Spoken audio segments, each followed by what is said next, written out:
या दोस्तों, welcome back to the answer writing series wisdom for the future. तो last वाले वीडियो में हमने देख लिया कि क्वेश्चन को अंडरस्टैंड कैसे करना है, समझना कैसे है, उसकी स्ट्रक्चरिंग कैसे करनी है, वो सब हमने देख लिया। तो अब हम स्टार्ट करते हैं एक्चुअल आंसर राइटिंग से। तो इस वाले वीडियो में will talk about introducing the answer. Okay, so let's begin. ठीक है, आगे बढ़ते हैं। इंट्रोडक्शन में घुसते हैं। ये है पहला इंप्रेशन। ठीक है, पहला इंप्रेशन बहुत जरूरी होता है, चाहे वो डेट कर रहे हो किसी को, चाहे वो यूपीएससी का आंसर लिख रहे हो। ठीक है, तो very important to have a very good introduction. ठीक है, बट प्रॉब्लम क्या है? टाइम बहुत कम है। टाइम बहुत कम है इंट्रोडक्शन में लिखने की, क्योंकि है कितना, हमने स्टार्टिंग में डिस्कस किया था, केवल 0.5 मार्क्स। ऐसा हमने अपने फ्रेमवर्क में बना रखा है। ठीक है, केवल 0.5 मार्क्स है। कितनी मेहनत करोगे इंट्रोडक्शन लिखने में, कितनी मेहनत करोगे इंट्रोडक्शन को सोचने में? नहीं कर सकते, है ना, क्योंकि मार्क्स तो बॉडी से आने हैं, राइट। बट लिखना है, क्योंकि पहला इंप्रेशन तो वही है ना। तो प्रॉब्लम यही आती है फिर, रिक्वायरमेंट्स ऑफ ए इंट्रो क्या है, किसके बारे में इंट्रोडक्शन लिखना है, क्या लिखना है एग्जैक्टली, 2 ही 3 लाइन लिखनी है कि 4 लाइन लिखनी है, कितनी बड़ी लेंथ होनी चाहिए, है ना, कैसे स्टार्ट करें। ठीक है, इंट्रोडक्शन होना किस चीज के बारे में चाहिए, कौन सा वर्ड है, तो ये तो आई थिंक हमने सॉल्व कर लिया। प्राइमरी एंकर के बारे में होना चाहिए इंट्रोडक्शन, है ना। ये चीज हमने सॉल्व कर ली यहाँ पे। थिंकिंग टाइम रिड्यूस करने के लिए रिक्वायरमेंट्स ऑफ एन इंट्रो क्या है, स्टार्ट कैसे करना है, वो हमने देख लिया। और लेंथ कितनी होती है, लेंथ में अभी बता देता हूँ, 2 से 3 लाइन लिखना है एट मैक्स। मैक्सिमम 4 लाइन चले जाना, उससे ऊपर मत जाना। ठीक है, बिल्कुल नहीं। ठीक है, तो ये प्रॉब्लम सॉल्व करने के लिए अब हम इंट्रो को भी और डिवाइड करते हैं, इंट्रो का भी स्ट्रक्चर बनाते हैं। तो क्या करना होगा आपको, हमने ये बता दिया कि आपको इंट्रो को स्टार्ट करना है प्राइमरी एंकर से। ठीक है, अब प्राइमरी एंकर के वर्ड लिख दिया, ठीक है, एक किक मिल गई, स्टार्ट कर दिया, उसके आगे क्या लिखोगे? उसके आगे हम या तो उसे डिफाइन कर सकते हैं, अगर वो टर्म बहुत आसान नहीं है। ठीक है, अब ये नहीं कि सोलर सेल आ गया तो सोलर सेल को डिफाइन करने स्टार्ट नहीं कर दोगे, है ना। कुछ चीजें होती है जिनकी डिफिनेशन की जरूरत नहीं है, राइट, जो सबको पता है, तो वहां डिफिनेशन की जरूरत नहीं है, वहां मत डिफाइन करो। ठीक है, वहां पे उसका इंपॉर्टेंस दिखा दो कि यार वो क्वेश्चन पूछा क्यों है, अगर सोलर सेल्स के बारे में क्वेश्चन है तो क्यों पूछा है, तो हम उसके इंपॉर्टेंस बता देंगे, राइट। हम उसके कॉम्पोनेंट्स के बारे में डिस्कस कर लेंगे, हम उससे रिलेटेड कोई करंट अफेयर्स के बारे में डिस्कस कर लेंगे, है ना। ये हमारे इंट्रोडक्शन हो जाता है। ठीक है, फिर इंट्रोडक्शन का बहुत इंपॉर्टेंट जो चीज मैंने देखा है कि आपको इंट्रोडक्शन भी ना डिमांड ऑफ द क्वेश्चन के हिसाब से लिखना है। कुछ भी हवाई फायर नहीं कर देना, प्राइमरी एंकर मिल गया, हाँ मैं कुछ भी लिख दूंगा प्राइमरी एंकर के बारे में, नहीं। जो क्वेश्चन का डिमांड है ना, उसके हिसाब से आपका इंट्रोडक्शन होना चाहिए। ठीक है, वेरी इंपॉर्टेंट। तो वो चीज कैसे करने हैं वो हम सीखेंगे।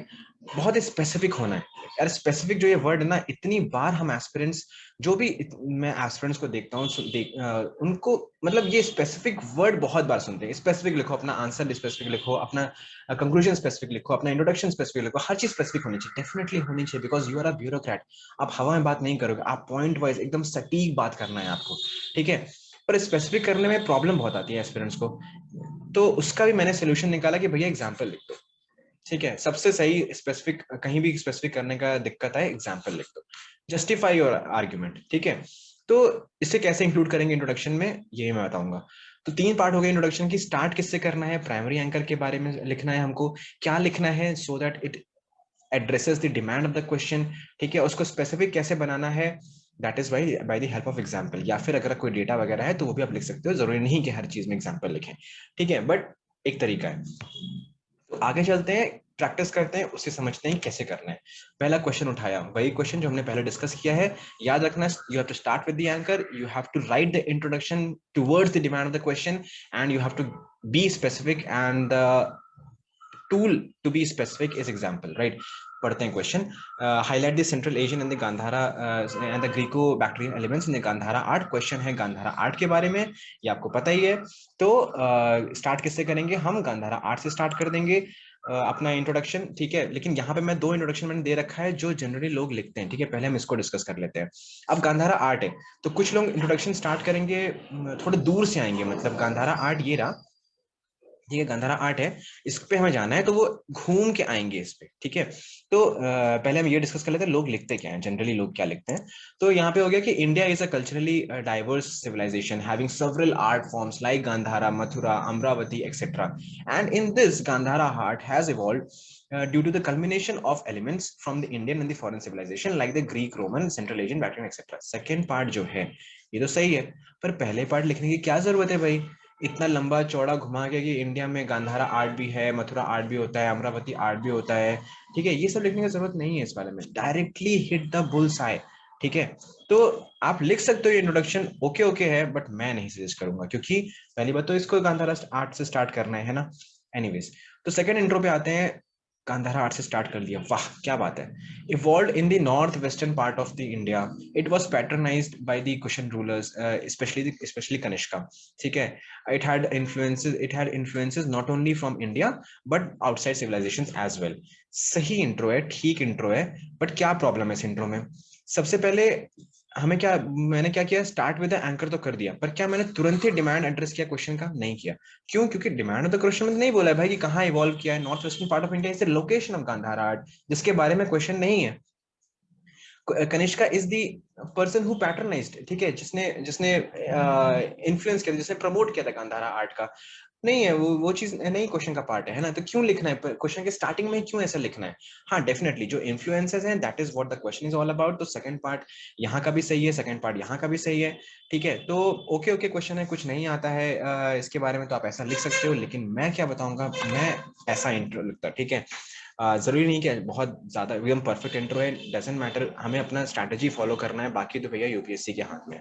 तो स्टार्ट किया इंट्रोडक्शन गांधारा आर्ट से, ठीक है। Evolve due to the culmination elements, तुरंत एलिमेंट्स की बात आ गई, तुरंत ही मैंने डिमांड एड्रेस कर दिया, है ना, कि एलिमेंट्स की बात कर रहे हैं from the Indian and the foreign civilizations like the central Asian. क्यों मैंने सेंट्रल एशियन वर्ड यूज किया सबसे पहले? क्योंकि यहाँ पे सेंट्रल एशियन दे रखा है। क्यों मैंने बैक्ट्रियन एंड ग्रीक यूज किया यहाँ पे? क्योंकि यहाँ पे भी ग्रीक एंड बैक्ट्रियन दे रखा है। फिर मैंने रोम भी बताया, क्योंकि ऑब्वियसली केवल यही सब नहीं है, रोम भी है और भी बहुत सारे होंगे, है ना। गांधारा आर्ट तो पूरा काफी सारे लोगों से इन्फ्लुएंस था।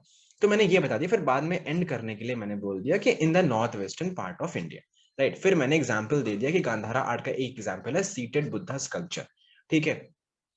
मुझे ऐसा लगता है कि ये इंट्रोडक्शन टुवर्ड्स द डिमांड है, स्पेसिफिक भी है, एग्जाम्पल दिया रखा है मैंने, कुछ भी इधर उधर की बातें नहीं की है मैंने, जो क्वेश्चन का डिमांड है एलिमेंट्स वगैरह उसको मैंने एड्रेस किया है, और एक सिंपल से इंट्रोडक्शन लिख दिया। एग्जाम में दिमाग नहीं लगेगा, क्यों नहीं लगेगा? हमें पता है पहला वर्ड हमें क्या लिखना है, गांधारा आर्ट, दिमाग लगना ही नहीं है, ठीक है। दूसरा दूसरे उसको किस तरह से लिखना है, डिमांड एड्रेस करना है, तो क्वेश्चन के वर्ड्स हमने यूज किए यहाँ पे कि एलिमेंट्स की बात की, उसको लिखना अपने स्टाइल में, ठीक है। आपका स्टाइल अलग हो सकता है, मेरा स्टाइल अलग है, किसी और इंसान का स्टाइल अलग हो सकता है, लेकिन लिखना हमें डिमांड एड्रेस करते हुए, ठीक है। तो वो चीज आ गई, दिमाग लगना नहीं है, ठीक है। फिर हमने एक एग्जांपल दिया, बस यहाँ पे सोचना है कि भाई एग्जांपल क्या दे सकता हूँ मैं गांधारा आर्ट के अंदर, तो यह एग्जांपल दे दिया, इंट्रोडक्शन अपना बन गया, ठीक है। आधा नंबर है, दे देना चाहिए मोस्ट प्रोबेबली आधा नंबर। चलो नेक्स्ट क्वेश्चन पे आते हैं, ठीक है। Examine the linkages between the 19th century Indian renaissance and the emergence of national identity. ये क्वेश्चन हम का स्ट्रक्चरिंग हम प्रॉपर्ली डिस्कस कर चुके हैं, ठीक है। वहां मैंने आपको बताया था कि यहाँ पे मोटा मोटी दो प्राइमरी एंकर्स हैं, ठीक है। एक इमर्जेंस ऑफ नेशनल आइडेंटिटी है, एक इंडियन रेनेसा है। आप किसी से भी स्टार्ट कर सकते हो अपना इंट्रोडक्शन। पहला मैंने दिखाया है इंडियन रेनेसा से स्टार्ट करके, दूसरा मैंने दिखाया है इमर्जेंस ऑफ नेशनल आइडेंटिटी से स्टार्ट करके। मैं इसको ज्यादा प्रेफर करता हूँ, ये भी ठीक है। Indian renaissance of the 19th century word से स्टार्ट किया, ठीक है। उसके बारे में क्या लिखूंगा मैं? हाँ, comprised of social political reforms, मैंने इंडियन रेनेसा के बारे में हल्का सा लिखा, like the widow remarriage, inclusion of Indians in the civil services etcetera, which tried to bring the whole country together under a national identity, ठीक है। तो नेशनल आइडेंटिटी वर्ड में लाने की कोशिश किया मैंने इस इंट्रोडक्शन में, और इस इंट्रोडक्शन में मैंने इंडियन रेनेसा लाने की कोशिश किया, और हल्का सा मैंने उसको स्पेसिफिक बनाया। ये जो विडो रीमैरिजेस है, सिविल सर्विसेज है, these are making the introduction specific, right. Second introduction पे आते हैं, जो मैं स्टार्ट करूंगा, emergence of national identity. Question क्यों पूछा? इमर्जेंस ऑफ नेशनल आइडेंटिटी का इंपॉर्टेंस क्या है? एक नेशनल आइडेंटिटी आएगी तभी सारा मास जो है, सारे लोग जो है वो एक ही डायरेक्शन में आगे बढ़ पाएंगे, ठीक है। यही इंपॉर्टेंस है नेशनल आइडेंटिटी का, और यही करने की कोशिश इंडियन रेनेसा कर भी रहा था, राइट। तो emergence of national identity is the most crucial requirement for the success of any mass based movement, ठीक है। And Indian Renaissance helped in the development of such an identity. Example क्या है? मैंने बोल दिया, हवा में बोल दिया, हाँ इंडियन रेनेसा ने हेल्प किया। एग्जाम्पल देके बताता हूँ कि ऐसा हुआ है इंडियन रेनेसा के अंदर। अबिंद्रनाथ टैगोर ने एक भारत माता की एक इमेज आई थिंक सबसे पहले उन्होंने स्टार्ट किया था। तो इसको सोच के सारे भारतीय, सब लोग, चाहे वो किसी भी रिलीजन का हो, किसी भी कास्ट का हो, किसी भी कम्युनिटी का हो, किसी भी लोकल चीज का हो, तो वो उसको करता था, राइट। तो sorry for the interruption guys. Anyways, move forward करते हैं और एनर्जी के साथ, ठीक है। तो मैंने यहाँ पे एग्जांपल दे दिया, ठीक है। मैंने डिमांड एड्रेस कर दी, मैंने स्टार्ट किया एंकर से, मैंने एग्जांपल दे दिया, स्पेसिफिक इंट्रो बनाया है, ज्यादा दिमाग नहीं लगाएंगे, ठीक है। लेकिन सारे जो पॉइंटर्स हैं इंट्रोडक्शन के वो हमने फुलफिल करने की कोशिश कर रहे हैं, right.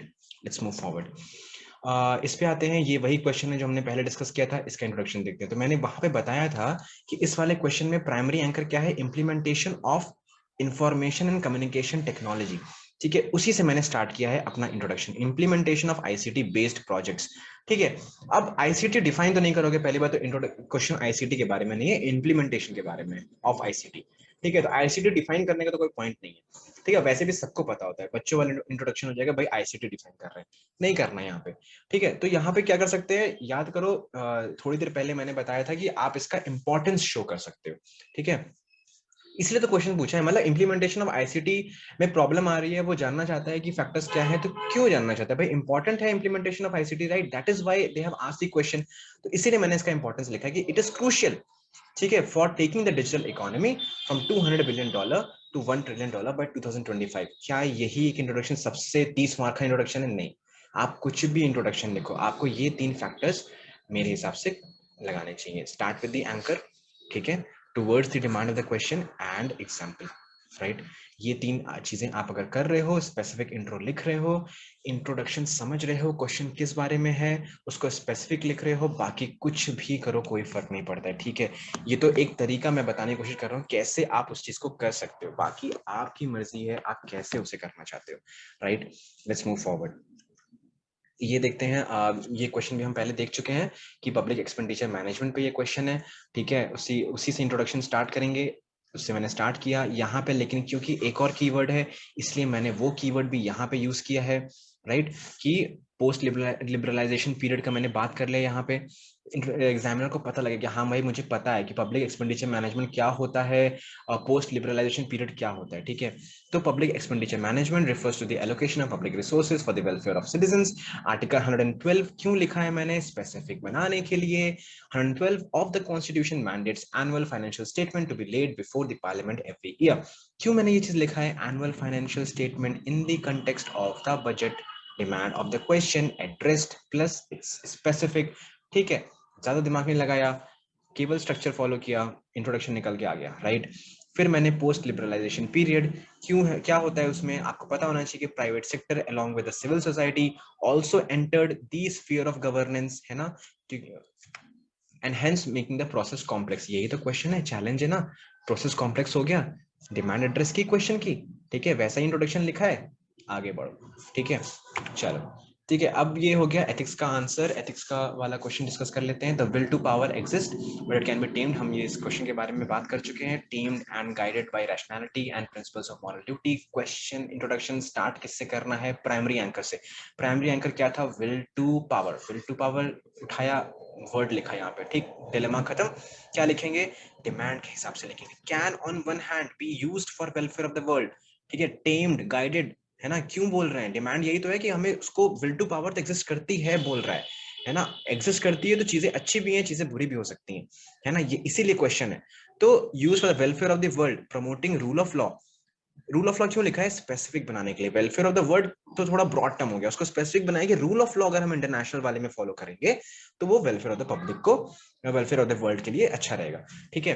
While on the other hand it can B misused for narrow self interest, ठीक है, ये लिख दिया। अब मुझे और स्पेसिफिक बनाना है अपनी इंट्रोडक्शन में, तो मैंने एग्जांपल दे दिया कि भाई India's will to power to create a progressive, for example, India's will to power to create a progressive Asia, while China uses its power for expansive policy in the South China Sea.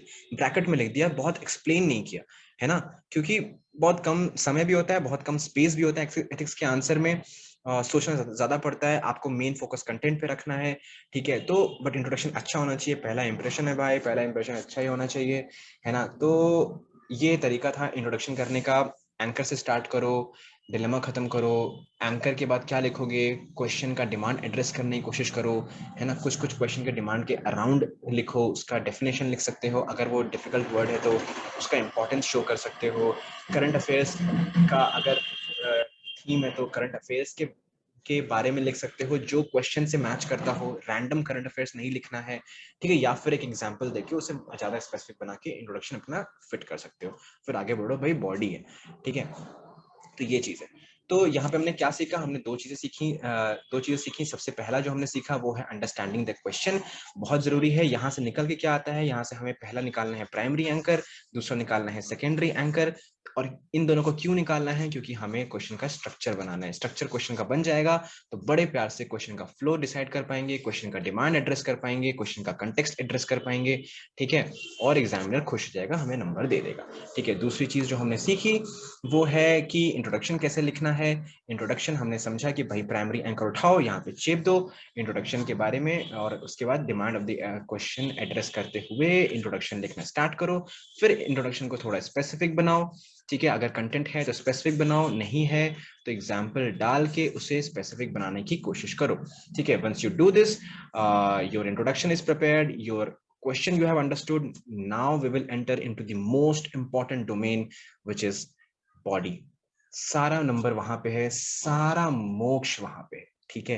वो हम next video में discuss करेंगे, है ना। Till then क्या करना है आपको, what to do next, practice practice practice, because practice makes the man and of course the women also perfect, ठीक है। तो जब तक वो थर्ड वीडियो नहीं देख लेते आप, तब तक आप प्रैक्टिस करते रहो। इंट्रोडक्शन को इस तरह से लिखने की कोशिश करो, टॉपर्स कॉपी उठाओ, उनका इंट्रोडक्शन देखो, ठीक है। बहुत जरूरी है, टॉपर्स कॉपी देखो, ठीक है। मॉडल आंसर्स निकालो कोचिंग के, उनका देखो इंट्रोडक्शन, आप पाओगे कि वही चीज है। अब वो मॉडल आंसर 200 वर्ड का लिख देगा तो आप नहीं लिखोगे ना, मतलब इंट्रोडक्शन में अगर वो 200 वर्ड लिख देगा तो नहीं लिख सकते ना, आपको इंट्रोडक्शन 25 वर्ड का लिखना है एट मैक्स, है ना।